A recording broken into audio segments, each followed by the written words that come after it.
บัวใส่มะนาวปะใส่มะนาวก็ใส่น้ำอันนี้เลยใส่เลยได้ว่าอันเฮ็ดอันนี้ครับ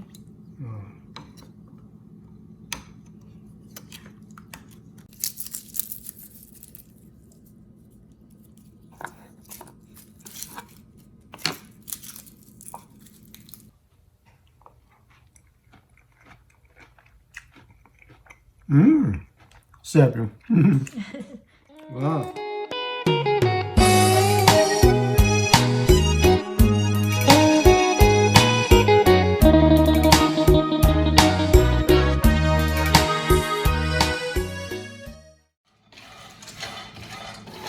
เสียยังกินมื้อนี้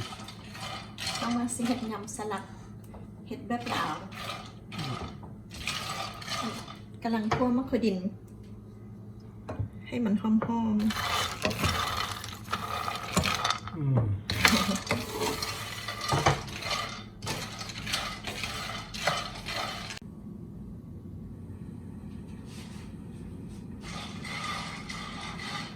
อันนี้เครื่องเราเตรียมไว้เนาะมีไข่มีผักหอมป้อมมีหมู3ชั้นมะนาวเนาะ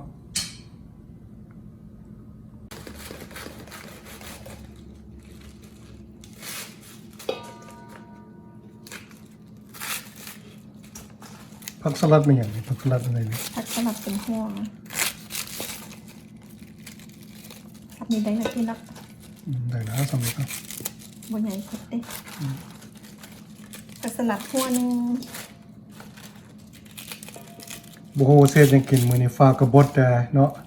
ออกไปนอกมันยังกระปิดหมดเพราะว่าเขาเจ้าห้ามบ่ให้ออกบ้านเดี๋ยวนี้คนเป็นหลายก็เลยพากันเฮ็ดสลัดกินอาหารบ้างอาหารเบาๆ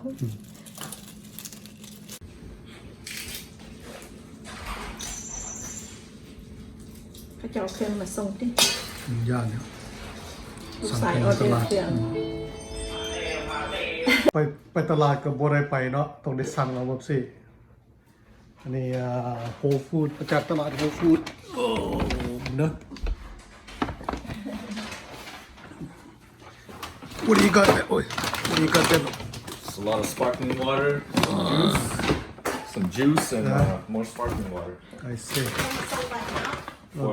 For the cave. For hibernation in the winter.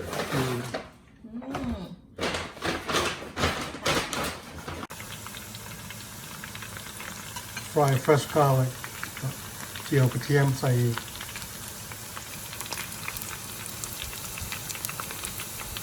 หอมแล้วบดทั้งซุปเลยได้แล้วได้แล้วมันคือบุเหลืองจากนั้นมันก็เรื่องเพราะว่าคันทำมันเรื่องไล่น้ำมันฮ้อนจากนั้นมันกัน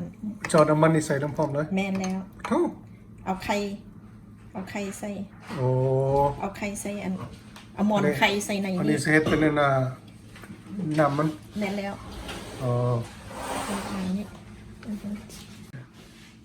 วันนี้มันจากเราทอดกระเทียมเจียวออกมาแล้วเนาะพอมันเรื่องนิดนึงเขาเอาเกลือใส่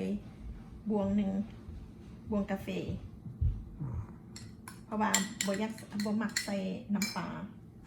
น้ำตาลซองบวงกาแฟใส่แล้วก็คนเลย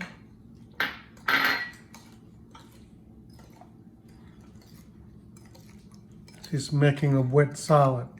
so this is going to be part of the dressing and she's going to put egg yolks in there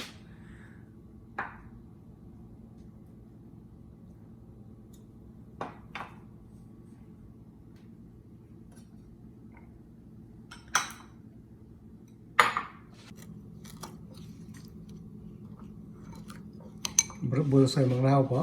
ใส่มะนาวก็ใส่น้ำอันนี้เลยใส่เลยได้ว่าอันเฮ็ดอันนี้ครับ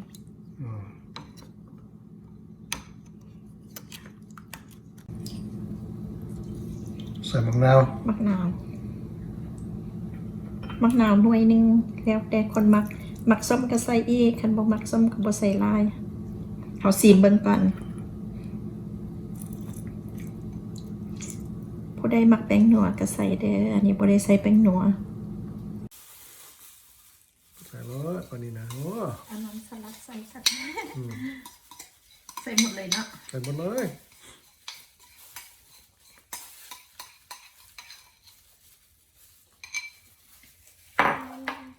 หมูสามชั้นใส่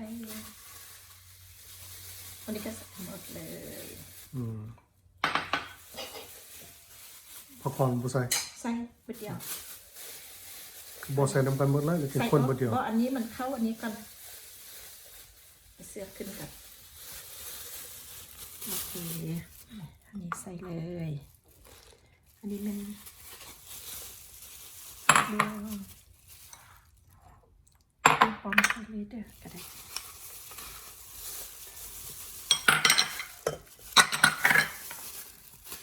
วันนี้กินแบบ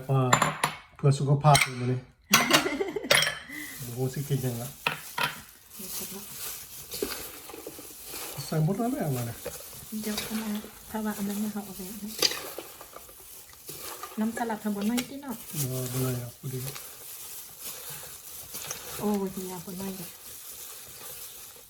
อันนี้ก็ได้บนไม้ซื้อบักเลนใส่โอเคอยู่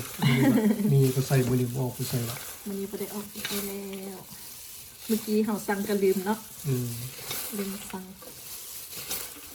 พอดีเลยใส่แล้วใส่แล้วหอมปอมใส่ This is a wet salad. That's what it is. So you got all your lettuce,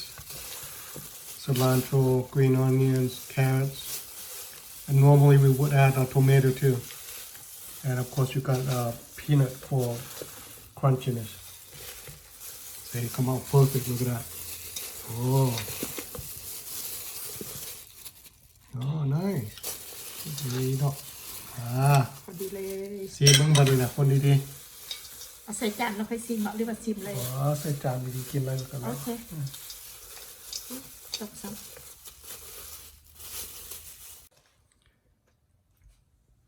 โอ้น่าแซ่บแท้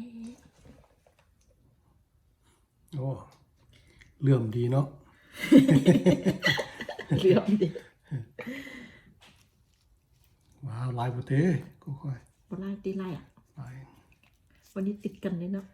สุดท้ายพอแล้วสินะพอแล้วสำหรับลายพอแล้วเอาใส่ซ้ำจานเลยเนาะใส่หมดซ้ำคนก็ได้มาจริงๆให้ของน้องโอเคของดูใส่ไข่6 หน่วยกินแบบ4-3 มื้อนี่จอยรถว่านะกินสุขภาพมีอันหมูซ้ำบ่ใส่กับบ่แซ่บเนาะโอเคซีเบิ่งบัดนี้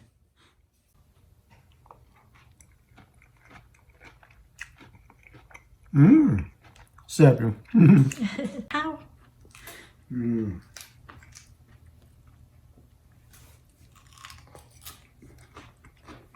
บ่เดียวไปเอิ้นลูกลงมาครับ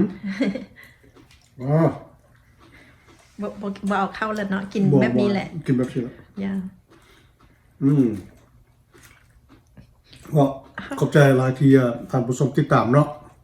ให้โอกาสดีๆกว่าให้เพิ่นออกบ้านกันเนาะถ้าเพิ่นให้ออกจากบ้านแล้วจะมีคลิปอันดีๆไปเที่ยวนํกันบ่นะแต่มื้อนี้มากินข้าวนำกันก่อนบ่แม่นกินข้าวกินสลัดนำกันนะมื้อนี้เนาะขอบใจเนาะโอเคบ๊ายบาย